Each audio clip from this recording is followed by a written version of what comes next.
오늘 말씀은 로마서 1장 8절부터 10절까지 말씀입니다.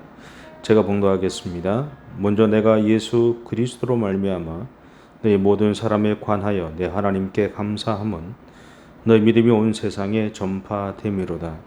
내가 그의 아들의 복음 안에서 내 심령으로 섬기는 하나님이 나의 정인이 되시거니와 항상 내 기도에 쉬지 않고 너희를 말하며 어떻게 하든지 이제 하나님의 뜻 안에서 너희에게로 나아갈 좋은 길 얻기를 구하노라. 아멘. 바울은 8절에서 먼저 로마 교회 공동체 때문에 하나님에게 감사를 드린다라고 고백하고 있습니다. 그 이유는 너희 믿음이 온 세상에 전파되었다라고 말합니다. 그런데 그들의 어떤 믿음이 세상을 감동시켰을까요? 사람들이 복음에 대해 귀를 기울일 때에는 그들의 마음을 만진 무엇인가가 있기 때문이죠. 심금을 울린다는 말처럼 사람들의 마음에 감동을 주는 무엇이 있을 때 세상은 우리를 향해 주목합니다. 그리고 우리의 입에서 나오는 말에 귀를 기울이죠. 그렇다면 오늘 우리는 내 주변의 사람들을 감동시킬 만한 무엇인가를 하고 있습니까? 사람이 감동을 받는 포인트는 자신의 마음을 알아줄 때가 아닐까요? 예전에 부산에서 목회를 할 때 인쇄소를 하시는 집사님이 이런 말을 한 것을 들은 적이 있습니다. 자신의 인쇄소에 불이 났을 때 지금은 은퇴하신 목사님과 사모님이 그 소식을 듣고 제일 먼저 달려오셔서 기도해 주시고 위로해 주시고 함께 있어 주셨다는 겁니다. 그리고는 사모님이 수시로 반찬이나 먹을 것을 챙겨서 가져다 주시곤 했다라고 이야기합니다. 그래서 자신은 그때 그 두 분을 잊을 수 없다라고 고백하는 것을 들은 적이 있습니다. 가장 힘들고 아플 때 함께 있어주고 우리의 삶의 자리를 이해해 주려고 노력하는 바로 그 모습이 사람들의 마음을 움직이는 것이 아닐까요? 코로나 이전에 교회들의 모습을 보면 어느 교회가 몇 명이 모인다, 어느 세미나가 좋다, 어떤 컨퍼런스가 좋다라고 하면 많은 사람들이 쫓아갑니다. 저와 같은 목사들은 그런 세미나를 통해 교회의 숫자가 늘어난다는 말을 들으면 무조건 가려고 하죠. 왜냐하면 그것이 자신의 목회의 성공 여부라고 생각했기 때문입니다. 그러나 하나 아쉬운 것이 있었습니다. 우리 주변에서 어느 세미나가 좋고 어느 교회가 성장했다는 말은 들리는데 어느 교회의 성도들의 믿음이 본받을 만하다, 그들의 삶의 태도가 본받을 만하다라는 말을 듣지는 못했기 때문입니다. 저는 우리 예원 참된교회 성도들이 세상에서 그리고 주변을 통해 예원 참된교회 성도들의 믿음이나 그들의 삶의 태도는 본받을 만해 라는 말을 들을 수 있기를 소망합니다. 현재 우리와 전 세계는 코로나 때문에 2년여의 시간들 동안 고통과 두려움 속에 갇혀 있습니다. 오늘 우리의 교회 공동체나 사회의 모습은 확진자의 수가 많아지거나 적어지는 것에 따라 일희일비하고 있죠. 더구나 이제는 4단계가 시작되었고 되면서부터 우리의 일상이 멈춘 것 같고 마음대로 생활할 수 없는 상황 때문에 너무나 힘겨워하고 있는 모습을 우리 스스로가 알고 있습니다. 그럼에도 불구하고 오늘 우리는 그리스도인입니다. 그것도 하나님의 아들이신 예수님이 자신의 생명으로 대신 지불하신 바로 그 생명을 받아서 살아가고 있습니다. 그러기에 우리에게는 주어진 상황과 상관없이 예수님을 전해야 할 사명이 있죠. 그렇다면 코로나의 전국에 우리가 어떻게 복음을 전해야 할까요? 첫째는 세상의 마음을 이해해 주어야 합니다. 세상의 마음을 이해해 주는 것으로 복음을 전해야 합니다. 그들에게는 두려움이 있습니다.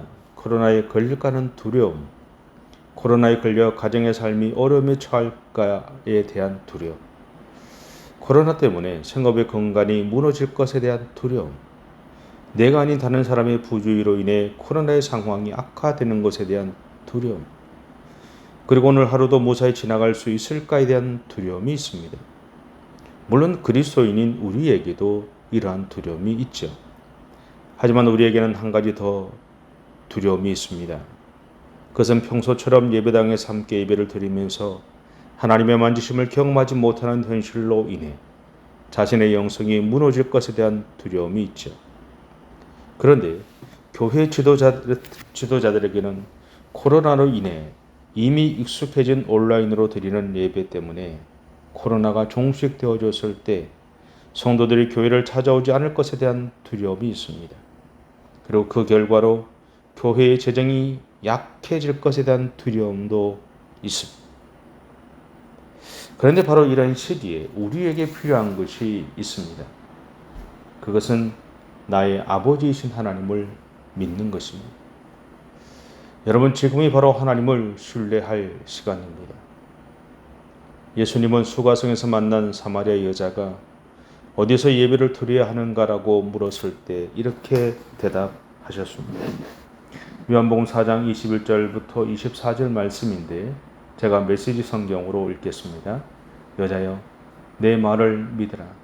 너희 사마리아 사람들이 이 산도 아니고 예루살렘도 아닌 곳에서 아버지께 예배를 드릴 때가 온다. 너희는 어둠 속에서 확신 없는 예배를 드리지만 우리 유대인들은 밝은 대낮에 확신에 가득 찬 예배를 드린다. 하나님의 구원의 길은 유대인들을 통해 열린다. 그러나 너희가 어떤 이름으로 불리고 어디서 예배를 드리는지는 중요하지 않게 될 때가 온다. 사실은 그때가 이미 왔다. 하나님 앞에서 중요한 것은 너희가 어떤 사람이며 어떻게 사느냐 하는 것이다. 너희가 드리는 예배는 너희의 영으로 진리를 추구하는 예배여야 한다. 아버지께서는 바로 그런 사람, 곧 그분 앞에 단순하고 정직하게 있는 모습 그대로 예배드리는 사람들을 찾으신다. 하나님은 순전한 존재 그 자체 곧 영이시다. 그러므로 하나님께 예배를 드리는 사람은 자신의 존재와 자신의 영과 자신의 참된 마음으로 예배 드려야 한다. 세상이 주목한 것은 로마 교회 공동체의 믿음의 삶이었습니다. 어떻게 보면 그들이 전했던 복음이 아니라 그들이 그 복음대로 살려고 했던 믿음의 그 삶 자체에 대해서 세상이 주목했다는 것이죠. 그리고 그것이 복음이 세상을 향해 나아갈 길을 열어 주었습니다. 로마 교회 공동체가 사람들에게 주었던 감동은 그들이 가진 믿음을 삶으로 드러냈던 바로 그것에 있었던 것입니다. 제 마음에 이런 생각이 들었습니다. 왜 하나님이 우리에게 천천히 가라고 요구하실까? 코로나로 인해서 이런저런 고민을 하고 또 주변에서 혹자는 이야기를 들으면서 들었던 그 어느 순간 제 마음에 들었던 생각입니다. 왜 하나님이 우리에게 천천히 가라고 요구하실까? 여러분, 이 시간 우리의 믿음의 삶을 돌아보십시다. 먼저 하나님과 우리 사이의 관계를 살펴보십시오. 그리고 나 자신이 감추고 있는 나 자신의 마음을 한번 들여다 보십시오. 저도 제 자신의 마음을 들여다보는 것에 익숙하지 않은 사람입니다. 좀 불편스럽기도 하고요. 내 마음을 알아간다는 것이 좀 두렵기도 하고 또 염려도 되기도 하고 걱정도 됩니다. 무엇보다도 내 마음을 본다는 것 자체가 그냥 불편합니다. 그런데 그럼에도 불구하고 저도 그렇고 여러분도 그렇고 이 시간 하나님과 우리 사이의 관계를 한번 깊이 있게 살펴보시고 나 자신이 감추고 있는 나 자신의 마음들을 한번 들여다 보셨으면 좋겠습니다. 그런 다음에 첫째, 여러분의 삶을 통해 생긴 마음의 상처로 인해서 하나님을 신뢰하지 못하거나 신뢰하고 싶은 마음이 없다고 하더라도 이 시간 다시 하나님을 신뢰하기로 결단해 보십시오. 둘째는 내가 가진 믿음이라는 것을 내가 살아가는 삶에서 조금이라도 실천해 보기 위한 걸음마를 시작해 보셨으면 좋겠습니다. 분명한 것은 하나님은 이런 우리를 통해 우리의 믿음이 세상에 전파되게 하실 것이고, 그런 우리들을 통해서 영광을 받으신다는 것입니다. 그리고 무엇보다도 그렇게 살아가는 우리와 함께 동행해 주십니다. 오늘 또 저와 여러분의 삶이 하나님과 동행하는 그런 믿음의 삶이 되기를 바랍니다. 기도하겠습니다. 사랑의 주님, 감사합니다. 우리의 삶의 현장에 참 많은 일들이 있고, 그 일들이 우리로 하여금 하나님 앞에 서는 것을 주저하게 하기도 하고, 하나님과 참 친밀한 교제들을 방해하기도 합니다.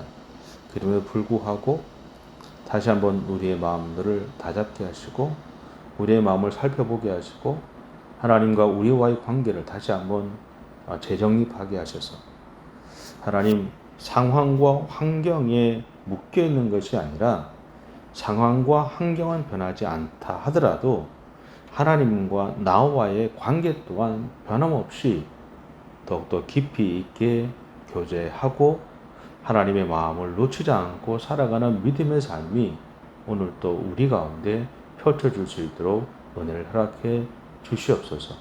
무엇보다 하나님께서 친히 오늘 또 우리와 동행해 주셔서 우리가 살아가는 삶의 현장 가운데 우리를 통해서 영광 받아주시고 우리와 함께 동행해 주시옵소서. 감사드리며 예수님의 이름으로 기도드립니다. 아멘. 하늘에 계신 우리 아버지, 아버지의 이름을 거룩하게 하시며 아버지의 나라가 오게 하시며 아버지의 뜻이 하늘에서와 같이 땅에서도 이루어지게 하소서. 오늘 우리에게 일용할 양식을 주시고 우리가 우리에게 잘못한 사람을 용서하여 준 것 같이 우리 죄를 용서하여 주시고 우리를 심에 빠지지 않게 하시고 악에서 구하소서. 나라와 권능과 영광이 영원히 아버지의 것입니다. 아멘.